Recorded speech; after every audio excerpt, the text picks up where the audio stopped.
పరిశుద్ధ దూతల సభలో ఆయన భీకరుడై ఉన్నాడు. తన చుట్టూ ఉన్న వారికంటే భయంకరుడు. యెహోవా సైన్యములకు అధిపతియగు దేవా, యెహోవా నీలాంటి బలాఢ్యుడెవరు? నీ విశ్వాస్యత చేత నీవు ఆవరింపబడి ఉన్నావు. సముద్రపు పొంగును అణుచువాడవు నీవే. దాని తరంగములు లేచినప్పుడు నీవు వాటిని అణిచివేయుచున్నావు. 89 కీర్తనలో 7-9 వచనాల్లో ఈ మాట రాయబడింది. తన యొక్క పరిశుద్ధ దూతల సభలో ఆయన భీకరుడును, భయంకరుడును, బలవంతుడై ఉన్నాడు. మన దేవుడు ఎలాంటి కార్యములను చేయగలడంటే, సముద్రపు పొంగును అణిచివేయువాడు. దాని తరంగములు లేచినప్పుడు వాటిని అణిచివేయగలిగిన సమర్థుడైన దేవుడు మన దేవుడు. ఆయన లాంటి బలాఢ్యుడు ఎవరు లేరు.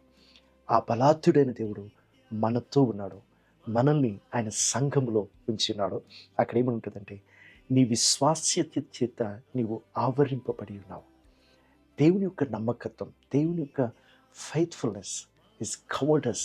ఆయన సభను, అంతేకాదు ఆయన సభలో ఆయన భీకరుడై ఉన్నాడు.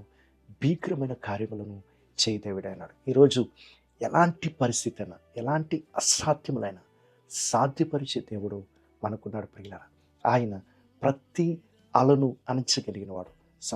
ప్రతి సముద్రపు పొంగులను అణిచివేయగలిగిన దేవుడై ఉన్నాడు. ఆయన మన దేవుడై ఉన్నాడు. ఆయన ఆశ్రయిద్దాం. ఆయనే మనం విడిపించేవాడు, నడిపించేవాడు, సంరక్షించేవాడై ఉన్నాడు. ఆమేన్.